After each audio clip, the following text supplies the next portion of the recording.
Maybe it's just this big silence which contains answers. No, she's crying. The darkest truth. What's the darkest truth? The net truth. Yes. Why is it dark? Because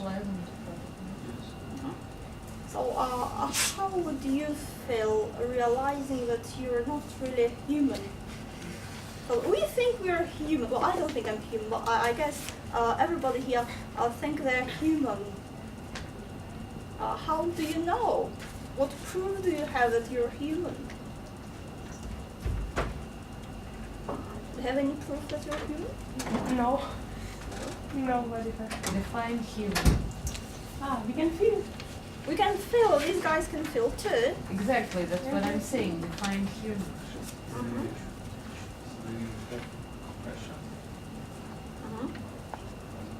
Do you have compassion? Not all of us and not every time. Okay. So the things she remembered had never been her own. So that again is, how do you know your memory is true? How do you know what you remember about past is really past? How do you know you don't live in a kind of a simulation when all the background is just downloaded sort of to your head? Because then you will believe that what you remember was 5 years ago was 5 years ago and not 5 seconds ago just downloaded to you. You can't really do anything about it. Actually not, because imagination is a great thing. Imagination is imagination, memory is memory. Although, yeah, memory is like 80% imagination, but still. We have witnesses who saw the It same doesn't thing. matter. It's the background which is downloaded to this whole matrix reality. So if you remember it, then everybody remembers it, because we have the same simulation program here. Too dangerous a theory to follow. It's not dangerous. It's well, maybe it is dangerous, but it's important, because if you don't even think about it, then you just live and die, and what's the point? It's like if you have a computer game where lots of people play from their computers on the internet, and everybody can see their own picture on their screen. But if it's updated, then everybody gets this new picture. And is it the same picture, or is it a different picture on every screen? You tell me. Well, the things she remembered had never been her own. Well, now she remembers something, but the memory is not real. The memory is somebody else's. Yeah, so again, it's a very big subject in science fiction, the ethics of memory and robots. You have lots and lots and lots of authors, books, films which muse upon it. And how do you feel if suddenly you realize that your memory isn't yours? That there is somebody else thinking those memories, and you are a completely different person. Do you like it? Well, if there's a possibility to change it for something even better, why not? No, I don't like this memory. Okay, let's Yeah, go give me on. something more pleasant, yeah. Mm-hmm. I was a king of the universe Yes. 2 years ago. Queen Why of the not? Universe. It was a very funny film about the Queen of the Universe, and she started with cleaning toilets. Then she discovered that she really was the Queen of the Universe, of the galaxy. Actually, I don't think that my memory belongs to me. It may sounds strange, but I think that I and my brain live on life. Two separate lives. That's two separate lives, and my memories don't depend on me. My actions, only my brain decides, and I. Well, to show you, like in that cartoon about emotions. Something like that, but Have you seen that cartoon about emotions? Little Which one? emotions in head, and they had those little balls of memories. Yeah. So an interesting thing about memories. Oh no, we're not recording. Okay. Let's record from the middle. Okay. The interesting thing about memories is that our good, clever scientists still have no idea what a memory is and where to find it and where to locate it. So it's not in brain. It has no relation to brain. That is now known for sure because those guys, they're very kind, good people. What they did, they would take out bits of brain and see if the memory changes. They took that bit of brain and this bit of brain. They just disassemble the whole brain. It doesn't affect memory. So memory is not in your brain. Where is it? That's you. That's your brain. Where is your memory? It's in our brain, but It's not in the but brain. Scientists cannot. It's how to say in all brain in different. And that's what they say. pieces. Oh, it's just spread all over the brain. It doesn't Yes, really we cannot work. find. Well, you can see that part of brain is responsible for vision. That part of brain is responsible for this. This part of brain is responsible for that. Where is the part of brain which is responsible for memory? It does not exist. No, It's but everywhere. everywhere. Every So cell. that's one of the ways of saying, oh well, it's just everywhere. Exactly Another- the same with the vision, because even people who are blind Yes. or go blind, they still can find their way in, say, a tunnel, yeah, and avoid all the obstacles. That's so a bit there different. are yes, so there are other parts than this one, Oh, which are responsible for vision and coordination. Coordination is not Yes. exactly the same as vision. But anyway, a theory So which the I like same more. with the memory. It's just And how do we get somebody else's memories? And there are cases when people get somebody else's memories. Where does that come from? Brainwaves.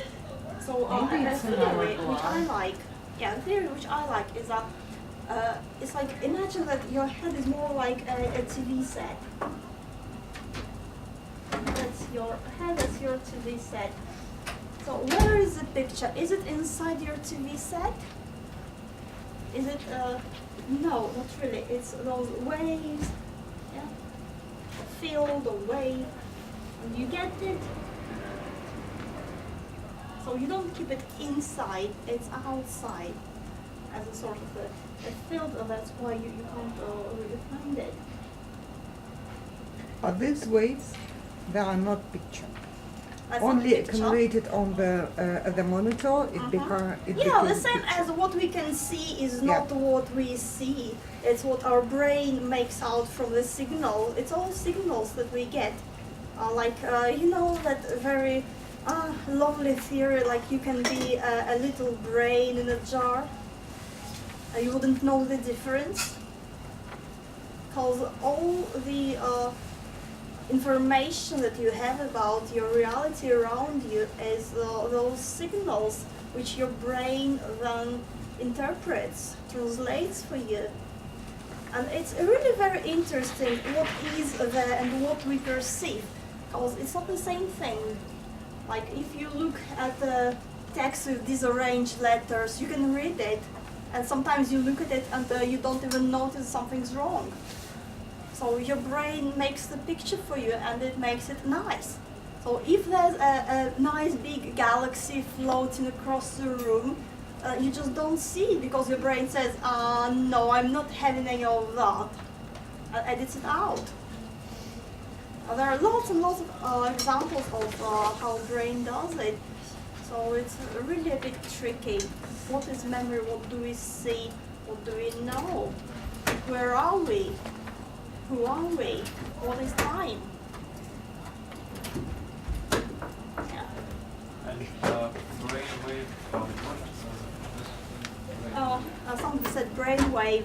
The guy who was talking about this, Rupert Sheldrake, is very nice. Rupert Sheldrake. He's worth checking out. He has lots of very interesting ideas and experiments. Rupert Sheldrake.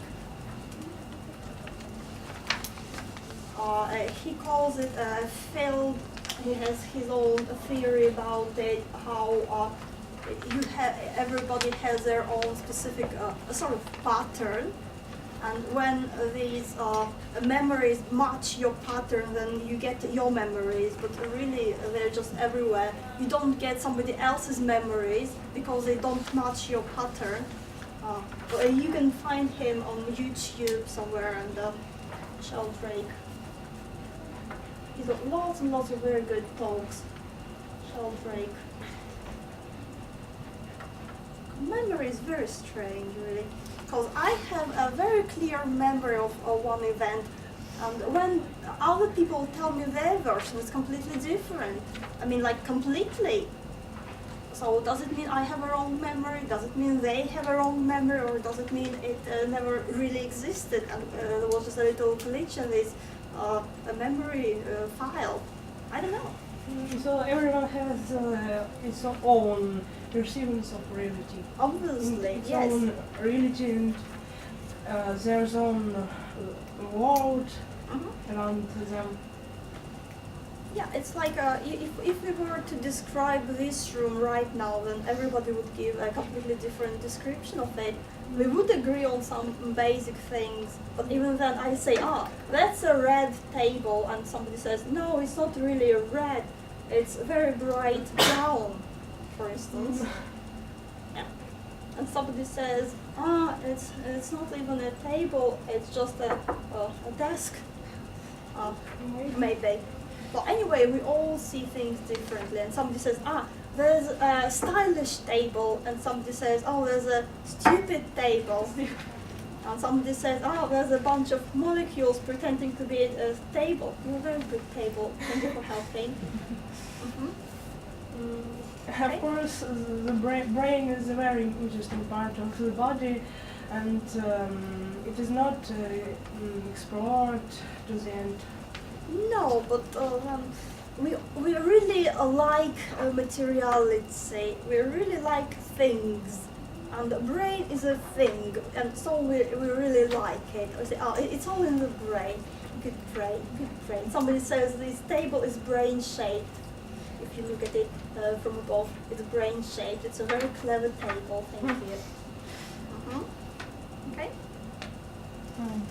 Yes. Interesting thing, maybe a memory is the memory about past life. People who can remember past life. Maybe it is mistakes. It is just wrong way in this pattern. Yeah, that's what he actually says. He looks at it and he says, well, maybe he doesn't like to say, I know 100% it's like this. Or he understands that we don't know anything 100%. But he says, yeah, there are different ways of explaining it. Maybe there are past lives and you're reborn and you remember it. Or maybe it's just somebody's pattern who is very close to yours, so you get it. Yes. Yes? Okay. So, time, what is time? Memory, time, what is time, what is memory? I have a little theory. I just invented it like yesterday or 2 days ago, yesterday. And it says matter generates time. And matter makes time. Things make time because things only exist in time. And if you think about no things, beyond things, there is no time. That's a timeless reality, as we call it. Yeah? So where does time come from? I think matter, we make time and we live in it as we produce it.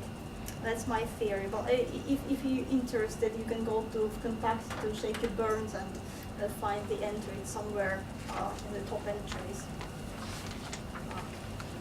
So what is time? We don't know. Here time is memory. So if you're a replicant, then your time is different from a human time because your time isn't real. Your memory your time it is not real. Maybe it never even happened. Maybe it's not even somebody else's memory. Maybe it's just fake memory altogether. The things she remembered had never been her own, replicant or human. So when we think about our thoughts, memories, it's something our own, something very personal. And if we discover that something so personal is fake, well, then obviously it's a big crisis for us. Replicant or human, and here we have it. He says it doesn't matter if you're a robot or if you're a human, you can't be sure that your memories are yours, your thoughts are yours. There is something else which is you. It's a very, very big question, and everybody, I guess, should find the answer. What is the me-ness of me? So if we take away this, is it still me? If we take away that, is it still me? There is some little core in the heart of our being which cannot be changed, which remains true no matter what.